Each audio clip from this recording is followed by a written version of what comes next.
Yo en mi proceso terapéutico he tenido que sanar justamente muchos episodios con mi familia. Y también viví un episodio que lo he contado, es un episodio de violencia, digamos, llevado a otro nivel, que es el abuso sexual por parte de un primo a los 8 años. Tuve un ataque de pánico, empecé a ahogarme, se me aceleraba la respiración, sentía ganas de tirarme por la ventana, de huir de mi cuerpo. Yo ya había intentado suicidarme 2 veces en la vida, porque nunca nos enseñaron que así como te falla el riñón, te falla el corazoncito, te falla todo, también la cabeza tiene muchas posibilidades de fallarte.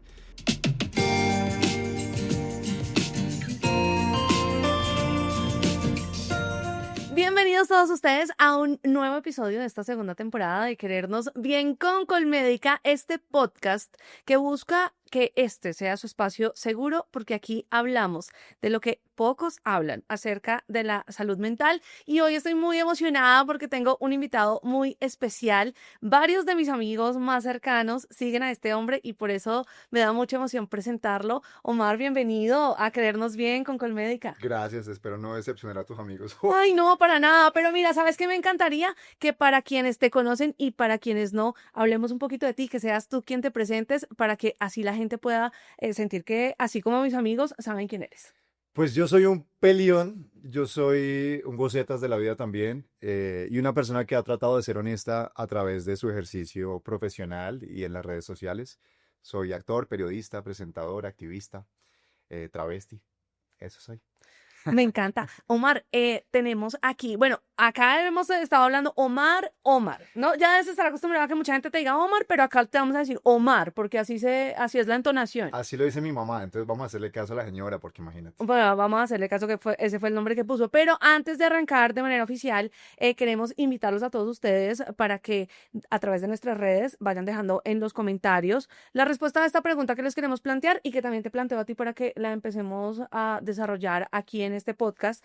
Y es justamente qué papel creen ustedes y qué papel crees tú que juega la familia en el tema de la aceptación, en el tema de la identidad, en el tema de reconocerse a uno mismo. ¿La verdad? Sí. Pues es muy importante y yo creo que infortunadamente en muchos casos la familia es el primer lugar donde nosotros encontramos un bloque y encontramos los peores traumas. Y infortunadamente, y es la verdad. Yo en mi proceso terapéutico he tenido que sanar justamente muchos episodios con mi familia. En esos entornos sufrí muchas violencias y entonces yo creo que eh, es muy difícil porque hemos romantizado, gracias también como a esos moldes que nos venden en los medios, el papito, la mamita y los hijitos que van a los domingos a comer y son felices, y no siempre es así. Las familias pueden ser lugares muy rudos. Yo crecí en un entorno familiar hostil, en el cual pues mi papá era un maltratador con mi mamá en todos los sentidos, desde infidelidades que se lo restregaba a más no poder, maltrato físico, psicológico, violencia económica. O sea, yo en mi casa viví todas las violencias que puede vivir una mujer, y justamente por eso empatizo con ellas, porque mi mamá es el ejemplo de lo que yo no quería que viviera ninguna mujer cercana a mí. Y también viví un episodio que lo he contado, es un episodio de violencia, digamos, llevado a otro nivel, que es el abuso sexual por parte de un primo a los 8 años, Wow. que es una edad en la cual uno realmente pues está construyendo todo, ¿no? Y yo quiero aclarar que yo siento, y de los recuerdos que tengo de mi infancia, porque bloqueé muchos recuerdos de mi infancia y mi adolescencia justamente por protegerme, como si eso no hubiera existido, pero en ese desbloqueo y en esa terapia en la que llevo, debo aclarar que antes de los 8 años yo ya sabía que era gay. Yo ya tenía esa claridad en mi vida. Así que no quisiera justificar ese abuso sexual en que por eso soy gay, que es lo que mucha gente cree. No. Simplemente yo no estaba preparado para una relación sexual, y menos por parte de una persona que tenía más de 14 años, que realmente es un delito, ¿no? Lo que hizo pues esta persona, que era mi primo. Que fue en una Navidad, también en un entorno supuestamente tranquilo, donde supuestamente estás compartiendo un 31 de diciembre con las personas que quieres. O sea, de verdad es un recuerdo muy fuerte, porque además me tocó resignificar muchas cosas, hasta por ejemplo la música de Pastor López, porque La fecha, todo, o sea, todo. mientras me estaban abusando, estaba sonando una canción de Pastor López. Entonces yo escucho en los diciembres Pastor López y yo lloraba solamente escuchando a este man. Entonces digamos que fue muy fuerte. Fue también un proceso de perdonar a mi familia, de, de muchas veces les conté, les expliqué lo que había pasado, porque yo hablé mucho tiempo después, porque este episodio se repitió a mis 14 años. De otra manera, ya como un abuso también económico, porque intentaba extorsionarme diciéndome que si no accedía pues a sus chantajes, le iba a contar a mis papás que yo era gay, además, ¿no?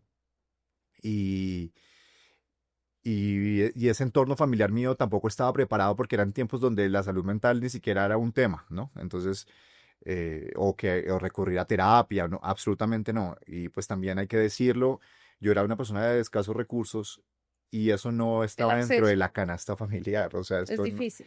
era muy complejo. Entonces, para mis papás también, pues era muy limitado el tema de cómo voy a resolver yo esto y entonces lo que ellos hicieron fue entrar en una etapa de negación y es, lo imaginaste, lo soñaste, esto no pasó, a lo mejor tu primo no hizo lo que tú crees que pasó, entonces como que trataban de cambiarme el discurso y lo que pasó conmigo, y respondiendo también a esa pregunta de la familia, es que yo quise alejarme de todo lo que oliera a mi familia. Y por eso me vine a Bogotá, por eso huí de ese infierno que para mí representaba mi entorno familiar. Nada de eso para mí era seguro. Por más de que amo a mi mamá y también ya he perdonado a mi papá desde múltiples maneras y también lo quiero, pues, o sea, no puedo decir que no. eh, pues sí fue como, no quiero estar ahí, no, no es algo que me haga bien. Pues primero que todo, Omar, desde acá te abrazamos inmensamente. Y segundo, dices algo muy importante dentro de toda esta experiencia que nos cuentas, y es la importancia de la terapia y de lo que has tenido que vivir, que me imagino que no ha sido ni corta, ni rápida, ni sencilla, ni lineal, pero que finalmente ha sido una de las herramientas para poder tenerte hoy aquí en este podcast hablando de este tema, y compartiéndolo además con toda la audiencia que está con nosotros. Sí, es difícil porque además esa suma de cosas que vinieron después también empezaron a hacer que mi bolsa de vida fuera muy pesada y que mi relación con el mundo fuera hostil y por eso también yo al principio tenía una barrera y era súper rudo y era violento en múltiples aspectos porque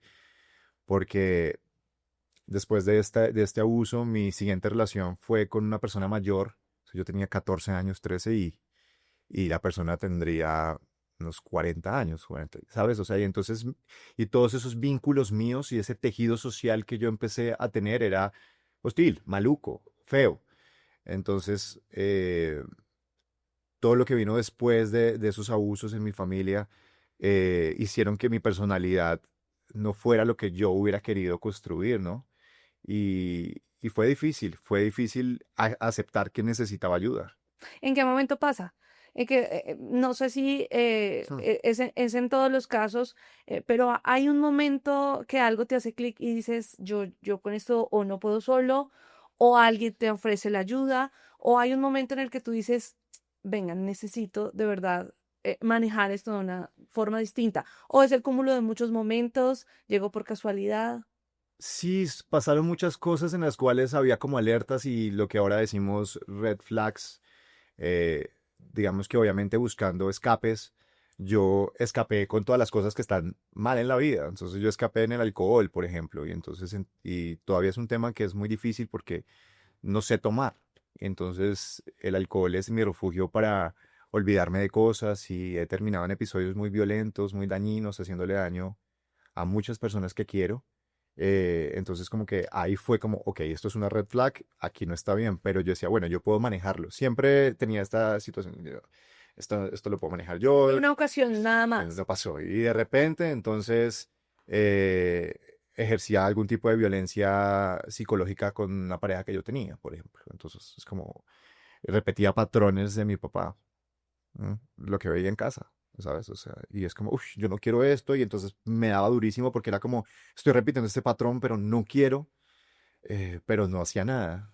porque yo podía solo y también había un ego ahí de no, y es verdad que durante mucho tiempo nos formaron en la idea de que ir a contarle los problemas a alguien, pues eso no resolvía nada. Entonces yo, por más de que ya tenía muchas herramientas y que había estudiado acá periodismo en la Javeriana y que ya mi vida era un poquito más, eh, tenía un entendimiento mucho mayor de la vida, pues seguía muy nutrido por esas cosas que tuve desde chiquito. Entonces me negué hasta que tuve un ataque de pánico en el cual estaba en mi casa y empecé a llorar de la nada. Me empecé a asfixiar.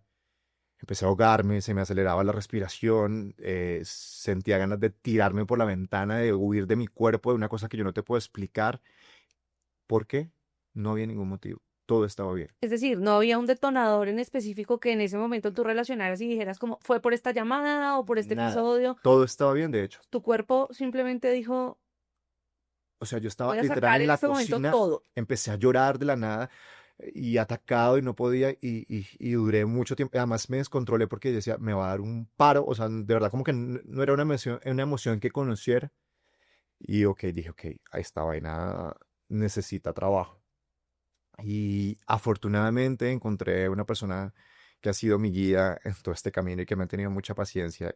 Bueno, Mar, pero tú mencionas algo importante y es el tema de la terapia. Mm. Digamos que sabemos que no es fácil dar ese paso, no es fácil llegar a ese punto donde uno dice, ay, necesito ayuda y quisiéramos saber en tu caso cómo fue, cómo se dio ese momento. Pues es que llegar a terapia en mi caso fue especialmente rudo porque yo buscaba todos los mecanismos alternativos antes de ir a contarle mis problemas a alguien. Entonces, a ver, por mencionarte algunas cosas que pasaron antes de llegar ahí. Yo me metí a un reality, me encerré 3 meses y medio y eso no es normal. O sea, de verdad, uno sale trastornado y sale muy expuesto.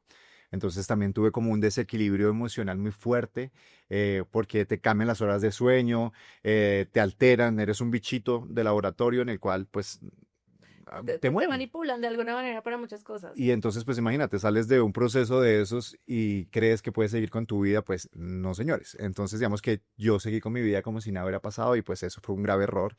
En medio de todo este descontrol, pues entonces obviamente estaba en mi momento de popularidad máxima, entonces di tú, el niño que se creía famoso, entonces iba a cualquier lugar y me brindaban trago, entonces me pegaba las borracheras de la vida, probé todas las drogas que quieras, todas. O sea, me faltó el ladrillo porque Dios es muy grande, pero probé todo y en uno de esos episodios me vi muy mal porque somaticé muchas de esas cosas horribles que estaba sintiendo y pasó un episodio particular cuando probé, ¿puedo contar esto acá? Y si no, te lo machas. Estamos acá, esto es espacio seguro. Probé la pepa, nunca la había probado. Y ya había tenido un episodio distinto con la cocaína que me había hecho sudar demasiado y somaticé esa sensación y ese juicio de los demás porque estaba como oliendo maluco y yo sentía que olía mal. Y eso pudo haberse quedado en que, no, olí mal y ya está, pero no, o sea, yo estaba rumbeando en un sitio muy famoso acá, salí de la rumba trastornado, me metí es que no quiero decir el nombre, bueno, a un supermercado de cadena a echarme todas las desodorantes que había, Ok. pero desequilibrado, a echarme todos los del lugar. Y salí corriendo, ni siquiera pagué, o sea, como, imagínate el nivel. Y dije, no, ya puedo, y volví a la rumba. O sea, yo seguía con, ya puedo, ya no vuelo. Y seguía oliendo mal. O sea, según mi cabeza estaba oliendo mal. Entonces dije, no, yo no puedo, me voy para la casa. Me voy para la casa, me fui para la casa, me bañé, me arreglé otra vez y regresé al lugar. O sea, imagínate el nivel. Y seguía oliendo mal. Entonces, y ahí sí como que mis amigos me llevaron a la casa, me tomé un vaso de leche supuestamente para que se me bajara, nunca se me bajó, entonces me empecé a sentir mal, a sentirme intoxicado y ellos me llevaron a la clínica. Y en la clínica tuve mi primer episodio psicoide, en el cual pensaba que una persona que estaba en silla de ruedas estaba hablando mal de mí y hablando de que estaba yo oliendo mal y me fui a golpear a esa persona de silla de ruedas en el hospital. Me tuvieron que amarrar en ese hospital, esto nunca lo he contado.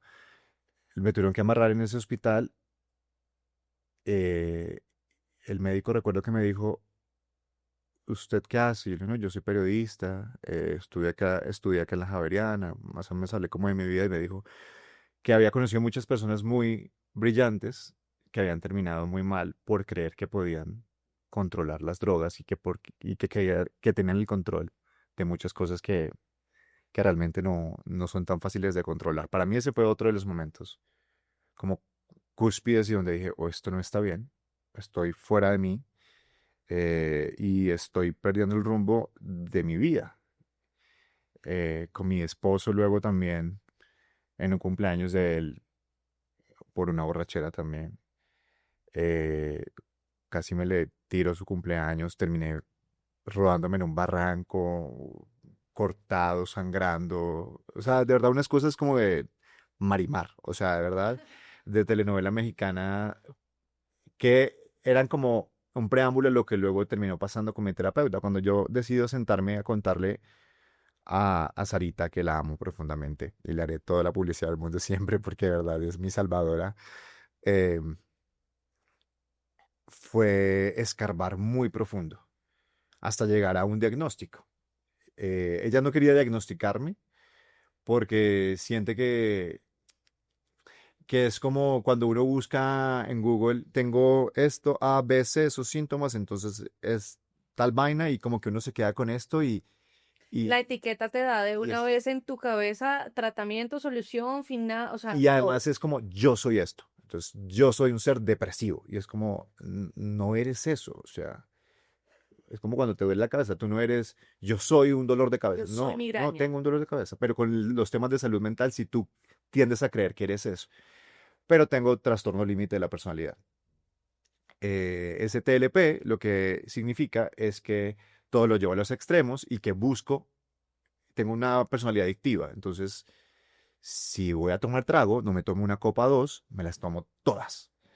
Si estoy llorando, quiero poner música triste y cortarme, ¿sí? O sea, todo es Potenciado. potenciado. Y esto en el trabajo pues, es fabuloso porque soy workaholic, entonces en todos mis trabajos me aman porque trabajo 24 horas, pero mi vida es una mierda. Entonces ha sido muy difícil porque entonces obviamente es entender las herramientas para poder tramitar esas emociones que siempre están ahí a punto de salir. Eh, y digamos que yo dije, bueno, ya aquí la tengo, yo ya tengo mis herramientas, funcionó, me he casado y me voy a vivir fuera del país, me voy a vivir a Madrid, a estudiar después de haberme casado. Y pasa otra cosa ya heavy, que se suma a el duelo migratorio, que no me sentía ni allá ni de acá, y a una falla en mi serotonina. Entonces, mi trastorno del límite de la personalidad se suma a que mi cuerpo tiende a ir para abajo y no, y le cuesta las emociones, sí, la alegría, todo esto que te produce, digamos, sentirte vivo. Perdón que te haga ahí una pequeña acotación porque es importante y es algo que no mucha gente sabe, Omar, y es que no solamente se trata de ir a terapia para hablar y exteriorizar un montón de cosas que te pueden estar pasando, sino también para entender qué pasa con tu cuerpo, Ya. porque en tu cuerpo pueden estar pasando un montón de cosas, Y que en este caso es el tema de la serotonina, y mucha gente desconoce completamente que hay unas cosas químicas que pueden estar pasando en tu cuerpo y que también se suman a otras cosas que pueden estar pasando y terminan en unos episodios bien fuertes y la gente a veces no es consciente de eso y se da mucho palo. y además que suele ser como, no, me siento triste. Y ya, como que no te escarbas porque nunca nos enseñaron que así como te falla el riñón, te falla el corazoncito, te falla todo, también la cabeza tiene muchas posibilidades de fallarte. Y ahí pasó otra cosa muy fuerte y es el sentimiento que yo dentro de todo este proceso más le he tenido miedo, que es el desasosiego, porque dejé de sentir. Entonces, tú me podías decir que la guerrilla había cogido a mi mamá, la había descuartizado, la había metido en una fosa común y me daba igual. Me podías decir que era el hombre más rico del mundo y que, mejor dicho, no tenía que preocuparme por nada más el resto de mi vida y me daba igual. Y eso me empezó a angustiar. O sea, si es que podía sentir algo, era angustia y era, quiero sentir, quiero que me duela algo, quiero llorar o quiero estar feliz. Y ese sentimiento me duró mucho tiempo. Y a tal punto que casi me cuesta el matrimonio porque mi esposo, obviamente que es el que más ha tenido que llevar esto, que es otra cosa de la que no se habla y es la familia o las parejas de las personas que tenemos este tipo de temas, porque Pues él me lo decía, no sé en qué momento me voy a estudiar y llego y estás colgado en el baño. Entonces para él era muy difícil y ahí es donde yo empiezo a considerar algo un poco más rudo. Yo ya había intentado suicidarme 2 veces en la vida y esta era como una posibilidad un poquito más tranquila y gracias también como a lo que yo había buscado dentro de la documentación, que era el suicidio asistido. Y lo consideré el año pasado, el año pasado. Hablé con mi familia. Les dije a mis papás, a mi esposo, les no puedo más con esto. O sea, de verdad, he intentado de muchas maneras, pero ya mi cuerpo no reacciona y esto no está funcionando. Eh, y ahí fue donde empezó ya una cosa un poco más ruda de parte de mi esposo y es vamos a hacer todo. O sea, déjame que hagamos todo. Intentémoslo todo. Si ya después de tener todas las herramientas tú decides, vamos para adelante. Y ahí es donde la terapia empieza a ser más intensiva, donde busco todas las herramientas posibles, todas las alternativas. Ahí sí que a escudriñar no solamente en el psicólogo, sino en mi carta astral, en constelaciones familiares. Y ha pasado ya un año y un poquito más desde ese último momento. Por supuesto, Sara ha sido fundamental en este proceso, mi terapeuta. No decimos nunca que el proceso es lineal. Claramente esto es algo que se tiene que seguir trabajando, pero eres un valiente. Teníamos que mencionarlo y decirlo porque no solamente lo estás haciendo por ti, lo estás haciendo por tu esposo también, y tu esposo también lo está haciendo por ti, de haberle dado esa oportunidad de intentarlo en un momento en el que seguramente no fue fácil decir, ok, hagámoslo, pues también vale la pena, ¿no? Porque creo que ese desasosiego que mencionas también es un poco una resignación a que ya esa es la situación final y darte la oportunidad de que no sea así, pues es importante también. Si hay algo bueno que sacar de todo esto es que también he podido hablar. Hablar es muy importante porque el gran problema de la salud mental es que sigue, como que uno todavía le cuesta, incluso a mí con todo lo que hablo todavía digo, "Ay, pero pues es normal, a todo el mundo le pasa, no hay tanto drama alrededor de. Pero hablarlo me ha permitido que muchas personas también sientan que pueden contarlo a su familia, que no hay nada de malo y que no solamente le pasa a alguien que vivió un episodio traumático, sino que realmente nos puede pasar a cualquiera, ¿sabes? Eso es importante y que sea la oportunidad para decirles a todos ustedes que no están solos y que pueden buscar ayuda y apoyo cuando consideren y crean conveniente para que, pues, digamos que puedan tratar lo que sea que les esté atormentando en este momento. Tenemos unas preguntas rápidas, Omar, una sección donde solamente queremos que nos contestes sí o no. Esas son Eh, las más difíciles. Sí, yo creo que sí, porque uno las quiere justificar todas, pero las voy a leer, las que alcancemos en un minuto. ¿Listo? Y tú te vas y ya después vemos en cuál profundizamos. Tú dices en cuál quieres justificar tu respuesta. ¿Te parece? Listo. Entonces, ¿alguna vez has sentido que necesitas ocultar quién eres por hacer feliz a los demás? Sí, ¿Has sentido miedo al rechazo?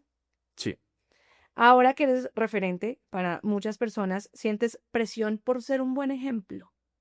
sí, ¿Te han hecho sentir diferente? sí. ¿Eres feliz con quien eres hoy? Sí, ¿Te has juzgado por no cumplir las expectativas de los demás? sí, mucho. ¿Te sentiste solo alguna vez al necesitar a alguien? Sí, ¿Sientes orgullo de ser quien eres? sí, eso sí, mucho. ¿En cuál quieres profundizar? Uf. eh, Te quedaste pensando, hiciste la duda en cuando te pregunté si eres feliz con quien eres hoy. Es una de esas preguntas complejas, pero ¿por qué te quedaste pensando? porque me doy mucho palo, porque parte de ser gay y también tener una relación tan conflictiva con mi papá, y muchos gays me entenderán, es que uno tiende a demostrar su valía, su valor, ¿no? Es como, soy gay, pero soy un pilo, soy gay, pero tengo plata, soy gay, pero mírame cómo triunfo. Entonces, yo no sé si, seguramente a todo el mundo le pasa, pero especialmente a las personas LGBT y por eso es que a veces dicen, pero ¿por qué son tan atacados o por qué les gusta llamar tanto la atención? Yo siento que parte de eso tiene que ver con que queremos destacarnos para demostrar que valemos. Entonces, a mí me ha costado entender que no tengo que demostrar tanto, porque entonces yo he querido hacerlo todo, ¿sabes? Y a veces me frustro, porque entonces no llego a lo que siempre quiero, sino que es como, no, necesito más y más. Es una autoexigencia constante. Absolutamente. Entonces eso me ha costado entender que está bien así, como que ahí voy, que no tiene que ser como el resto del mundo quiere para mí, sino como lo que puedo con lo que hay. Quiero que le dediquemos un momento a ese esposo Mm, que te ha apoyado durante tantas cosas, pero además para hablar de lo que siento que él es referente y que puede funcionarle a muchas personas que nos están viendo, que nos están escuchando, y es el tema de cómo tener una comunicación asertiva, no intrusiva, con una persona que está pasando por diferentes situaciones como la tuya. Eh, ¿Cuál podría ser ese consejo? ¿Qué ha hecho él? ¿Qué consideras tú que ha sido lo que él ha hecho que más ha funcionado? Justamente para que aquellas personas que están en esa situación y tienen un hijo, un familiar, un amigo, y quieren de pronto establecer esa comunicación, sea así, asertiva. mencionar a mi esposo ya es como, es que es la definición de amor más bonito que yo he tenido en mi vida. O sea, yo siempre soñé con una familia y es el lugar, así como lo mencioné comenzando este podcast, la familia es el lugar más hostil. Yo quería que mi familia fuera realmente el lugar más bonito para mí y mi lugar de paz, y lo ha sido. Desde que lo conocí, sentí la empatía, el humor, eh, el pensar en los demás, porque es un hombre que se pone siempre como de lado o a pensar en cómo poder ayudar a otras personas. Entonces ha sido muy bonito todo el proceso con Sergio. Yo creo que nunca dudé en clavarle un anillo justamente en un globo aerostático y hacer toda la parafernalia de un matrimonio y construir un hogar de 7 años que ya llevamos, que en años gays es todo por 8. Entonces, es un ser maravilloso y yo creo que tiene mucha paciencia. eh, Creo que cree tanto en mí, mm, que, que a veces yo no logro como dimensionar como, como todo lo que hace. Le pido a veces más de la cuenta. mm, pero yo creo que si algo ha hecho bien es acompañar desde su luz. A ver, te pongo un ejemplo para que no me quede como en el aire y como medio etéreo la cosa. Al principio Sergio quería obviamente ser mi salvador y ese era un patrón que él tenía con sus novios además anteriores. Entonces casi que me recogía del fango y quería protegerme y cuidarme, pero también en terapia con Sarita, él aprendió a estar desde su distancia. Entonces, por ejemplo, cuando yo tengo mis crisis, me pone un incienso por ahí, musiquita por ahí al fondo y se baja.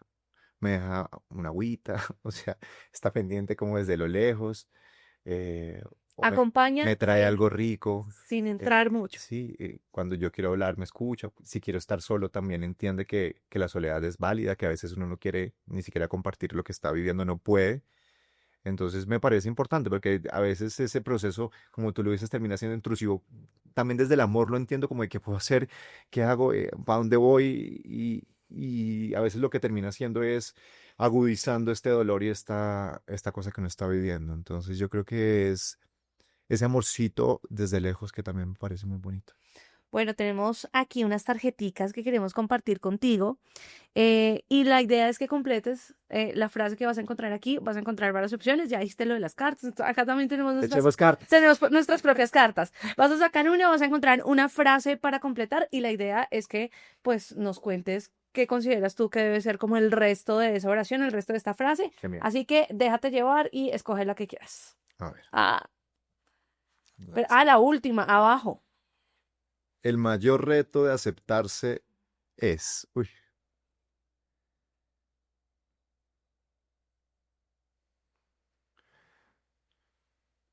yo creo que olvidarse de la vara de los otros, ¿sí? No vas a encajar en el molde de nadie, no vas a ser la persona que esa persona desea, y por eso hay que construir una propia vara, ¿sí? Y es como esto es lo que yo soy, con todo y lo bueno y lo malo, esta es mi vara con la que me mido, eh, y este es mi proceso personal. Entonces yo creo que olvidarse del de afuera es duro. u- por ejemplo, con mis papás, yo creo que muchos de los problemas que tuvimos cuando les dije que iba a salir del closet era por lo que iban a decir los vecinos, sus amigos, etcétera. Y se olvidaban como de quién era yo para ellos o el amor que sentían por mí. Entonces, por eso te digo que siempre la aceptación y esa validación desde afuera es súper peligrosa porque pues, ¿para qué quiero cumplirla a una cantidad de gente que incluso a lo mejor ni le importo? Ese amor propio tan mentado y tan difícil de entender es lo más importante. Entonces yo creo que es eso, tener una propia vara. Me encanta que hayas completado la frase, pero viene algo que también es muy profundo y es que sabemos que nos escuchan y nos ven muchas personas que se encuentran en diferentes situaciones y que necesitan a veces un validador para un consejo, ¿sabes? Porque si uno no se identifica con alguien o con los problemas que vive alguien, es muy difícil ver un espejo de lo que quizás te puede estar pasando. Cuando encuentras un referente o cuando encuentras a una persona que quizás ha pasado por esos mismos sentimientos, sensaciones o pensamientos que tú has tenido, dices, primero, no estoy solo y segundo, a alguien más le está pasando. Es muy difícil esta pregunta, pero si pudieses darle un consejo a alguien que esté en esas situaciones en las que estuviste, en ese punto difícil de todo, ¿cuál podría ser?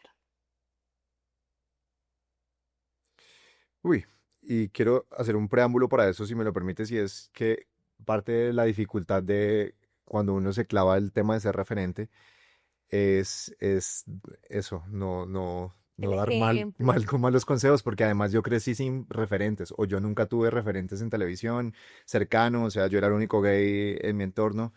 Entonces, ahora que hay más versatilidad en los medios y que hay TikTok y tanta cosa donde la gente ve que hay gente diferente, pues hay como esa posibilidad de espejearse.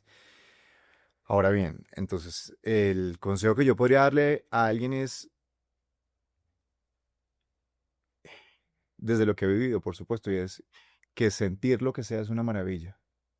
Entonces, yo creo que hay que entender eso, que todo en la vida tiene un propósito y viene a enseñarnos cosas, que es rudo, pero que hay que también entender que se puede transitar. Lo importante es transitarlo, ¿no? O sea, no quedarse como en esa emoción puramente, sino lograr moldearla, como amasarla y siempre, y por lo que he experimentado, hay un otro lado y ese otro lado suele ser bonito o por lo menos un lugar desde el aprendizaje. Y cuando tú aprendes algo hay como una satisfacción, aunque haya costado. No sé si me hago entender. Hermano. Sí, sí, sí, por favor.